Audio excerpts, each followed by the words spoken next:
कल हुए लोकसभा चुनाव में 5 लोकसभा सीटों के 55 प्रत्याशियों का भाग ईवीएम में कैद। 4 जून को आएंगे नतीजे। उत्तराखंड की 5 सीटों पर 55.89% मतदान। लगातार दूसरी बार गिरा मतदान प्रतिशत। कम वोटिंग से राजनीतिक पार्टियों की बड़ी टेंशन। उत्तराखंड की राज्यों से सटी सीमाएं खुली। शराब की बिक्री पर लगे प्रतिबंध हटे। प्रदेश की 5 सीटों पर शांतिपूर्ण संपन्न हुआ चुनाव। चुनाव के बाद चारधाम यात्रा की तैयारी में जुटी सरकार। अधिकारियों को जारी किया दिशा निर्देश। आने वाले श्रद्धालुओं की सुविधाओं पर ध्यान देने पर focus. Ranikhet Haldwani state highway पहाड़ बने आफत। हाईवे पर पत्थरों के गिरने का सिलसिला जारी। सुरक्षा इंतजाम नहीं होने से मुश्किल में हो रहा सफर। और उत्तराखंड के जंगलों में लगी आग पर अब तक काबू नहीं। आग से धधक रहे रुद्रप्रयाग के जंगलों में आग बुझाने के लिए फायर फाइटर्स ने झोंकी ताकत। आप देख रहे हैं के न्यूज, खबरों का सारथी। नमस्कार, उत्तराखंड के खबरों के साथ मैं हूं मनोज मानस और अब खबरें विस्तार से। देहरादून से अहम खबर सामने आ रही है। सरकार ने हाईवे सेवा का विस्तार किया है। पिथौरागढ़ देहरादून हवाई सेवा का विस्तार किया है। आपको बता दें, हवाई सेवा का विस्तार सरकार के द्वारा किया गया है। अब सप्ताह में 3 दिन की बजाय 6 दिन सेवा जारी रहेगी। सीएम धामी ने सोशल मीडिया पर यह जानकारी दी है। तो देहरादून से अहम खबर अपने दर्शकों को दिखा रहे हैं। सरकार ने हवाई सेवा का विस्तार किया है। अब 3 दिन की बजाय 6 दिन हवाई सेवा जारी रहेगी। पिथौरागढ़ देहरादून हवाई सेवा का विस्तार किया गया है। अब सप्ताह में 3 दिन की बजाय 6 दिन यह सेवा उपलब्ध होगी। सीएम धामी ने सोशल मीडिया के माध्यम से यह जानकारी दी है। आपको बता दें, प्रदेश की हवाई कनेक्टिविटी को मजबूती दे रही है डबल इंजन सरकार। सीएम धामी ने ये बात सोशल मीडिया के माध्यम से रखी। कुछ समय पूर्व नैनी सैनी एयरपोर्ट से बहुप्रतीक्षित पिथौरागढ़ देहरादून हवाई सेवा का शुभारंभ किया गया था। शुरुआत में सप्ताह में 3 दिन संचालित की जा रही थी ये सेवा। अब 6 दिन संचालित की जाएगी। इस हवाई सेवा से स्थानीय लोगों को आवागमन में सुविधा उपलब्ध होने के साथ ही सीमांत क्षेत्र के पर्यटन को भी विस्तार मिलेगा। जनपद वासियों की आजीविका में भी वृद्धि होगी। तो पुष्कर सिंह धामी ने सोशल मीडिया के माध्यम से अपनी बात रखी है। देहरादून से ये खबर, सरकार ने हवाई सेवा का विस्तार किया। अंकित काला हमारे संवाददाता देहरादून से ज्यादा जानकारी के लिए हमारे साथ जुड़ गए हैं। अंकित, हवाई सेवा का विस्तार सरकार ने किया है। 3 दिन की बजाय अब 6 दिन ये सेवा मिलेगी। क्या कुछ अहम अपडेट है? देखिए, मुख्यमंत्री पुष्कर सिंह धामी ने 30 जनवरी 2024 को इस हवाई सेवा का शुभारंभ किया था।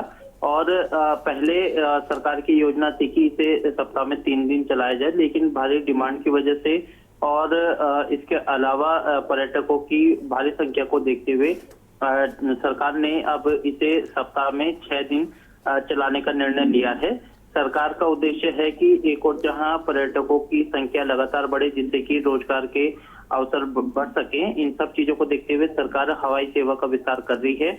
और आज इसी कड़ी में सरकार ने एक बड़ा ही ऐतिहासिक निर्णय लेते हुए पिथौरागढ़ देहरादून हवाई सेवा के दिन बढ़ाए हैं। और अब 3 दिन की बजाय ये सुविधा 6 दिन तक मिलेगी, जिससे कि हवाई सेवा के जो यात्री हैं उनके लिए कहा जा सकता है ये अच्छी खबर है। और कहीं ना कहीं आवागमन में सुविधा को देखते हुए सरकार की तरफ से जो निर्णय लिया गया है, उससे न सिर्फ रोजगार के अवसर बढ़ेंगे, बल्कि जो पर्यटकों की संख्या है उसमें भी काफी बड़ी संख्या में तेजी देखने को मिल सकती है। अंकित, सबसे अहम बात यह है कि चारधाम यात्रा शुरू होने वाली है। ऐसे में अब पिथौरागढ़ देहरादून के बीच ये हवाई कनेक्टिविटी की सेवा में जो बढ़ोतरी की गई है, 3 दिन की बजाय ये 6 दिन अब सेवा होगी। ऐसे में जो उत्तराखंड में पर्यटक आएंगे, इसके अलावा जो 4 धाम के यात्री होंगे, उनके लिए ये कितना बड़ा तोहफा है सरकार की तरफ से? बिल्कुल, देखिए, ये बड़ी महत्वपूर्ण सवाल है, क्योंकि हमारा जो उत्तराखंड राज्य है ये पर्यटन पर आधारित है। और पर्यटकों की अगर संख्या बढ़ेगी तो निश्चित ही राज्य की जो आय है वही बढ़ेगी, व्यवसायों की आय बढ़ेगी। और जब पर्यटक आता है तो उससे 3 से 4 क्षेत्र बड़े लाभान्वित होते हैं। उसमें होटल व्यवसाय है, स्थानीय दुकानदार है, इसके अलावा जो छोटे ढाबे हैं वो सभी इससे लाभान्वित होते हैं। तो निश्चित ही सरकार का उद्देश्य यही है कि उत्तराखंड में जो पर्यटक हमारी रीढ़ की हड्डी है, आर्थिकी की मजबूत एक संसाधन हमारा पर्यटन व्यवसाय से आता है। तो इसको देखते हुए सरकार की यही कोशिश है कि हवाई कनेक्टिविटी को और तेज गति से विस्तार दिया जाए, ताकि अधिक से अधिक पर्यटक उत्तराखंड आ सके और यहाँ की जो सुंदर वादियां हैं इसका दीदार कर सके। इसके अलावा भी हमारे जो उत्तराखंड के जो व्यवसायी हैं, जो पर्यटक व्यवसायों से जुड़े हुए हैं, इनका भी विकास हो सके, इनका भी व्यापार और बेहतर तरीके से चल सके। इन सभी चीजों को देखते हुए सरकार ने 3 दिन की बजाय 6 दिन चलाने का निर्णय लिया है। सरकार का ये कहना है कि अगर जरूरत पड़ी तो पूरे सप्ताह भी इस हवाई सेवा का संचालन किया जा सकता है। अंकित, एक और महत्वपूर्ण सवाल है, पर्यटन सीजन में सरकार के लिए सबसे बड़ी मुसीबत होती है जो रोड कनेक्टिविटी है, उसके माध्यम से जो यात्री सड़कों के माध्यम से आते हैं तो उनके लिए बड़े जाम में ये यात्री फंसते हैं। चाहे चारधाम यात्रा की बात कर लें या ऐसे ही पर्यटक जब उत्तराखंड घूमने आते हैं तो उनको जाम में फंसना पड़ता है। इसके अलावा पार्किंग एक बड़ी समस्या हो जाती है। अब हवाई कनेक्टिविटी बढ़ाने से क्या ये जो जाम और पार्किंग की समस्या है, इससे कहीं ना कहीं कुछ इस पर दबाव कम होगा? बिल्कुल, आपने सही कहा अनुज। देखिए, जो जिस समय नॉर्मल भी अगर हम उत्तराखंड में देखें तो जाम की समस्या रहती है, पार्किंग की समस्या रहती है। क्योंकि अब पर्यटन प्रदेश है, जो बाहर से आने वाला जो पर्यटक है वो बड़ी संख्या में आता है और इसका आप आंकलन नहीं कर सकते हैं, चाहे कितनी भी तैयारी कागजों में कर ली जाए। तो बड़ी संख्या में जब पर्यटक आते हैं तो निश्चित ही इसकी जो तैयारी होती है वो धरातल से उतर जाती है। और हरिद्वार जो कि धर्म नगरी है, यहाँ पर कुछ ना कुछ जो धार्मिक पूजाएं हैं या कार्यक्रम है वो संचालित होते रहते हैं। तो जो भी यात्री आते हैं उन्हें हरिद्वार से होकर के जाना पड़ता है, तो यहाँ से बहुत ही लंबा जाम जो है वो देखने को मिलता है। इसके अलावा ऋषिकेश में बहुत जाम देखने को मिलता है, देहरादून में जाम देखने को मिलता है। तो ऐसे कई ऐसे क्षेत्र हैं जो कि पर्यटन पर आधारित है और यहाँ पर एक लंबा जाम जो है वो देखने को मिलता है। तो निश्चित ही जब हवाई सेवा का विस्तार होगा, जब दिन ज्यादा बढ़ेंगे, तो जो हवाई सेवा से जुड़े हुए जो यात्री हैं, जो कि चाहते हैं कि उनके समय की बचत हो, उनको परेशानी ना हो, तो इन सब चीजों को देखते हुए भी सरकार ने ये जो निर्णय लिया है उसमें निश्चित ही पार्किंग की समस्या, जाम की समस्या से भी हमें काफी हद तक निजात देखने को मिल सकती है। देखना यह है कि सरकार का जो उद्देश्य है क्या वो धरातल पर उतर पाता है या नहीं, क्या हवाई सेवा के जो यात्री हैं वो सरकार की इस योजना का अधिक से अधिक लाभ लेते हैं या नहीं, इन सब पर सबकी निगाह है। लेकिन बहरहाल ये हवाई जो यात्री हैं उनके लिए एक काफी अच्छी खबर निकल करके आज सामने आई है। निश्चित रूप से अंकित काला, आपका बहुत बहुत शुक्रिया इस तमाम अहम अपडेट, अहम जानकारी के लिए। तो आपको बता दें, पिथौरागढ़ देहरादून हवाई सेवा का विस्तार किया गया है और इस सेवा का विस्तार करने से निश्चित रूप से जो पर्यटकों को जाम में फंसना पड़ता था और पार्किंग एक बड़ी समस्या थी, उस समस्या से कहीं ना कहीं पर्यटकों को निजात भी मिल सकती है और समय की भी बचत पर्यटकों के लिए होगी। तो ये बड़ा तोहफा सरकार। एक बार फिर से उत्तराखंड की खबरों में आपका स्वागत है। अब बढ़ेंगे अगली खबर की ओर। लोकसभा चुनाव के पहले चरण के मतदान के बाद ईवीएम को स्ट्रांग रूम में कैद कर दिया, स्ट्रांग रूम में सुरक्षित रख दिया गया है। आपको बता दें कि एमबीपीजी कॉलेज को स्ट्रांग रूम बनाया गया है, जहां जिले की सभी 6 विधानसभाओं की ईवीएम को कड़ी सुरक्षा के बीच रखा गया है। स्ट्रांग रूम की सुरक्षा ट्रिपल लेयर में की गई है, जहां सबसे पहले पैरामिलिट्री फोर्स, उसके बाद पीएससी और पुलिस के जवानों को तैनात किया गया है। इसके साथ ही सीसीटीवी से भी स्ट्रांग रूम की मॉनिटरिंग की जा रही है। एमबीपीजी कॉलेज में हमारे द्वारा 6 विधानसभाओं के स्ट्रांग रूम तैयार किए गए थे। तो आज हमने 6 विधानसभाओं की इसमें वीवीपैट जो फोल्ड हुई है वो रख दी गई है और जो रिजर्व है और जो ख़राब है उसको हम यहाँ से सर्विस मार्केट वेयर हाउस में शिफ्ट कर रहे हैं। सिक्योरिटी के पॉइंट ऑफ व्यू से सीएपीएफ लगी गई है, पूरी प्लाटून है, उसको ट्रिपल लेयर कहा गया है। उसको जो स्ट्रांग रूम है पहले उसका दरवाजे के आसपास रहेंगे, फिर नीचे गार्डन में रहेंगे और फिर उसके जैसे हमारे टेंट अभी आज हट जाएंगे कि 10 मीटर की 25 मीटर की एक गैलरी बना दी जाएगी, उसके अंदर किसी को अलाउ नहीं किया जाएगा। सीसीटीवी वहाँ लगा दिए गए हैं और CCTV control room ground floor में ही प्रिंसिपल साहब के रूम के पास हमने लगा दिया गया है, जहाँ तक कैंडिडेट या पार्टी के अभिकर्ता जा सकेंगे। और यदि वो ऊपर भी स्ट्रांग रूम देखने भी जाते हैं तो वहाँ वो अपने सुरक्षा के साथ और जो महाधिकारी ड्यूटी पर रहेंगे उनके साथ जा करके अपना स्ट्रांग रूम को देख सकते हैं। अब बढ़ेंगे अगली खबर की ओर। खबर पौड़ी से है, जहां लोकसभा चुनाव के साथ लोकसभा चुनाव के प्रथम चरण की वोटिंग संपन्न होते ही ईवीएम मशीनों को स्ट्रांग रूम में कड़ी सुरक्षा के बीच रखा गया है। गढ़वाल संसदीय सीट के 13 प्रत्याशियों का भविष्य अब ईवीएम मशीनों में कैद हुआ है, जिसके परिणाम 4 जून को आएंगे। जिला निर्वाचन अधिकारी ने बताया कि 945 पोलिंग बूथ पर हुई वोटिंग प्रक्रिया के बाद ईवीएम मशीनों को स्ट्रांग रूम भेजा गया है। वोट प्रतिशत जो है हमारा कल की जो रिपोर्ट थी उसमें 49.18% था, लेकिन अभी की जो रिपोर्ट है 170 टीम्स हमारी हालांकि आनी बाकी हैं, लेकिन जो अभी पोलिंग परसेंटेज है या वोटर टर्नआउट है वो 50.84 है, जो कि लास्ट इलेक्शंस के लगभग बराबर है। तो अगले कुछ टाइम में हमारी स्थिति और क्लियर हो जाएगी।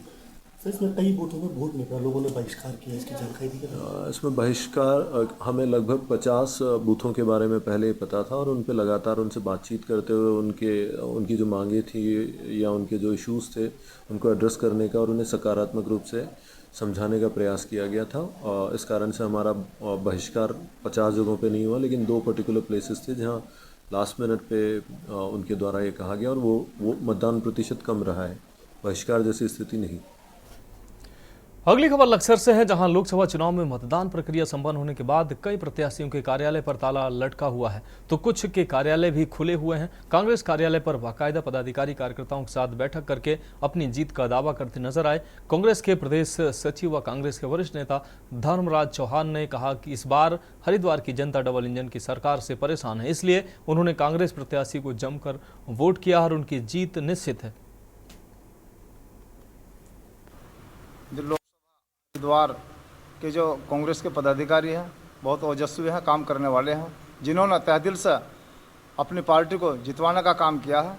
और हम अपने लोकसभा हरिद्वार की जनता का बहुत ही धन्यवाद, अपनी जनता को बहुत धन्यवाद देते हैं, क्योंकि उन्होंने कांग्रेस के बहुत अच्छी बातों को समझा और वीरेंद्र सिंह रावत को जिताने का बहुत प्रयास किया। अच्छे बहुमत से आशा है वीरेंद्र रावत जी चुनाव जीतेंगे और लोकसभा हरिद्वार पर अपना प्रपंच लहराएंगे। देखिए, मैं आपके चैनल के माध्यम से हरिद्वार संसदीय क्षेत्र की जनता का आभार व्यक्त करता हूं, जिन्होंने कांग्रेस प्रत्याशी भाई वीरेंद्र रावत जी को अपना समर्थन और सहयोग देकर भारी मतों से जिताने का जो काम किया है। हम कांग्रेस पदाधिकारियों की ओर से, कांग्रेस परिवार की ओर से हरिद्वार की जनता का आभार व्यक्त करते हैं। अब बढ़ेंगे अगली खबर की ओर। उत्तराखंड कांग्रेस की मुख्य प्रवक्ता गरिमा मेहरा दसोनी पर कोतवाली देहरादून में सोशल मीडिया पर भ्रामक व आपत्तिजनक पोस्ट डालने और आचार संहिता उल्लंघन के आरोप में मुकदमा दर्ज हुआ है। भाजपा आईटी विभाग के प्रदेश संयोजक अजित नेगी ने कोतवाली पुलिस को शिकायत करते हुए कहा कि कांग्रेस प्रवक्ता गरिमा मेहरा दसोनी ने फेसबुक पर आपत्तिजनक व भ्रामक पोस्ट कर प्रदेश सरकार व मुख्यमंत्री की छवि को धूमिल करने के उद्देश्य से शेयर किया है। आरोप है कि उन्होंने आचार संहिता का उल्लंघन भी किया है। पुलिस ने शिकायत पर कांग्रेस प्रवक्ता के विरुद्ध आईटी एक्ट व लोक प्रतिनिधित्व अधिनियम के तहत मुकदमा दर्ज कर लिया है।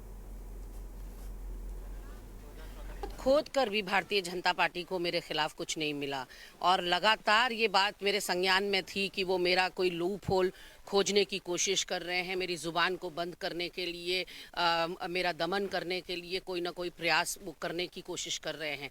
लेकिन मेरे द्वारा कल एक पोस्ट डाली गई थी जो मुख्यमंत्री धामी जी के बारे में है, और जैसे ही मेरे एक कलीग ने मुझे बताया कि ये पिछले विधानसभा की, क्योंकि जब आपके पास कोई वीडियो आता है तो आपके पास पुष्टि नहीं होती कि वो वीडियो कब का है, तो ऐसे में मेरे द्वारा त्रुटिवश वो वीडियो सोशल मीडिया पर डाला गया। मैं अपनी गलती स्वीकार करती हूँ और मेरे सहयोगी ने जैसे ही मुझे बताया कि वो विधानसभा चुनाव का वीडियो है, तत्काल उसको मेरे द्वारा डिलीट कर दिया गया था। ये बात है लगभग शाम के 7-8 बजे की। और उसके बाद मेरे घर पर पुलिस आई, मैं पता करती रही, मैंने एसपी सिटी को फ़ोन किया, मैंने एसओ वसंत विहार को फ़ोन किया, लेकिन कोई मुझे ये बताने में नाकाबिल साबित रहा कि मेरे घर पर पुलिस आखिर आई क्यों, मेरी सोसाइटी में इस तरह का एक माहौल क्रिएट किया गया।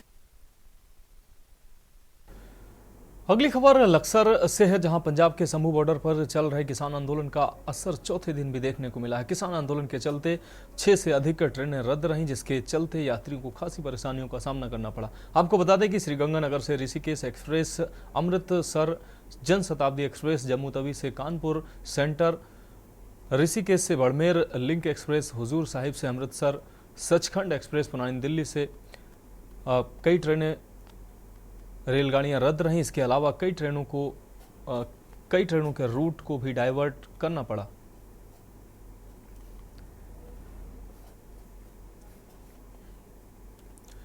अब बढ़ेंगे अगली खबर की ओर। खबर लाल कुआं से है, जहां रेलवे सुरक्षा बल ने रेल संपत्ति चोरी करने वाले 2 साथियों को गिरफ्तार किया है। आरपीएफ इंस्पेक्टर तरुण वर्मा ने बताया कि पकड़े गए दोनों साथी रेलवे के सुनसान स्थानों से रेल संपत्ति को चोरी करते थे और फिर कबाड़ियों को बेच देते थे। दोनों के पास से रेलवे लाइन में लगने वाली 18 पेन ड्राइव, आपको बता दें 18 पेंड्राल क्लिप भी बरामद हुई हैं। दोनों अभियुक्त गदरपुर जिला उधम सिंह नगर के रहने वाले हैं। वहीं पूरे मामले की जांच सहायक उप निरीक्षक रणवीर सिंह द्वारा की जा रही है।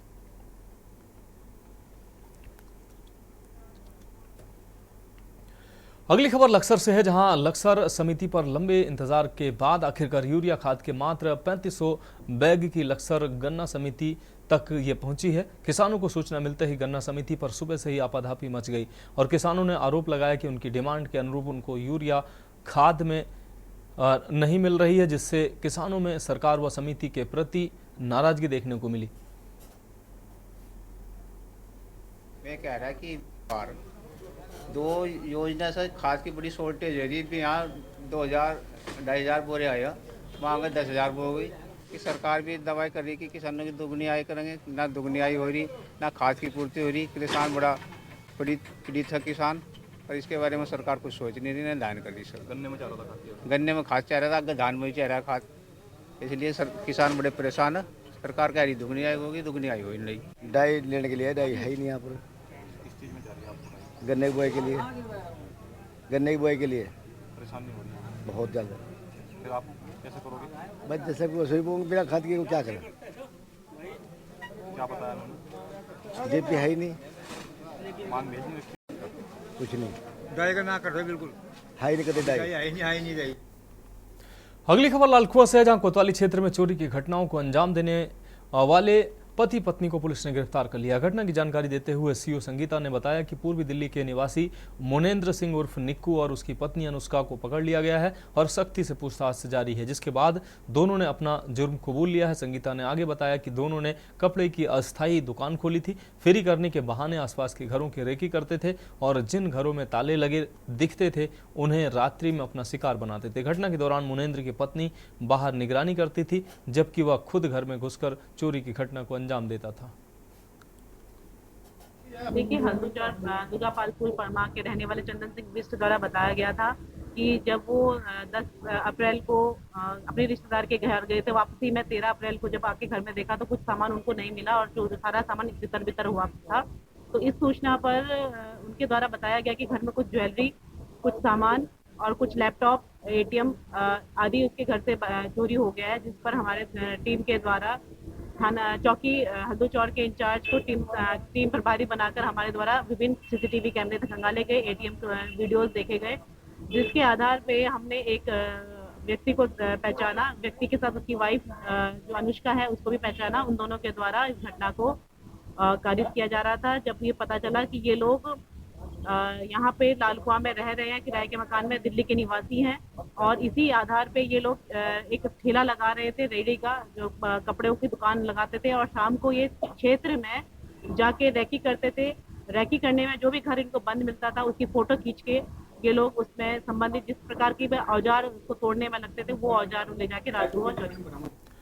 अगली खबर रुड़की से, जहां गुजरात में साल 2005 में मिले जीवाश्म को लेकर चौंकाने वाला सच सामने आया है। IIT रुड़की के प्रोफेसर सुनील वाजपेयी और post doctoral fellow Devjit Dutta ने सांप की एक प्राचीन प्रजाति से पर्दा उठाया है। ये खोज संस्थान की महत्वपूर्ण जीवाश्म खोजों की बढ़ती सूची में शामिल हो गई है। गुजरात के कच्छ में साल 2005 में मिले जीवाश्म को लेकर चौंकाने वाला सच सामने आया। हाल ही में हुए शोध में पता चला है कि ये दुनिया के सबसे बड़े सांपों में से एक के जीवाश्म हैं। अब सवाल उठ रहा है कि क्या वैज्ञानिकों ने वासुकी नाग के अवशेष ढूंढ लिए हैं? जब यह सांप जिंदा रहा होगा तो इसकी लंबाई लगभग 15 मीटर रही होगी और इसका वजन तकरीबन 1000 किलोग्राम होगा। यह सांप इस तरह का था जैसे आज के अजगर और एनाकोंडा सांप है। इससे पता चलता है कि भारत में सांपों का इतिहास बहुत पुराना है। वैज्ञानिकों ने इसका नाम वासुकी नाम दिया है। सांप का जीवाश्म रिपोर्ट किया है। ये 47 मिलियन ईयर पुराना है। 47 मिलियन मतलब 4.7 करोड़ ईयर्स पुराना है और ये गुजरात के कच्छ ज़िले में एक कोयले की खान है पानंदरों में, वहाँ से मिला था और करीब 2005 में मिला था ये।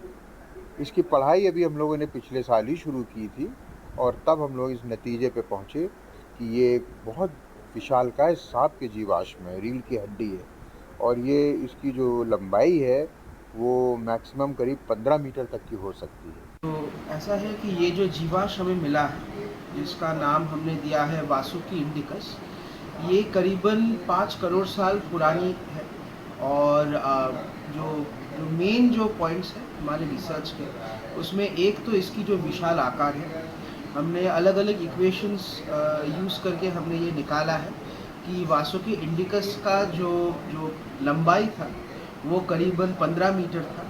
तो इससे ये विश्व में जो सबसे लंबे सांप है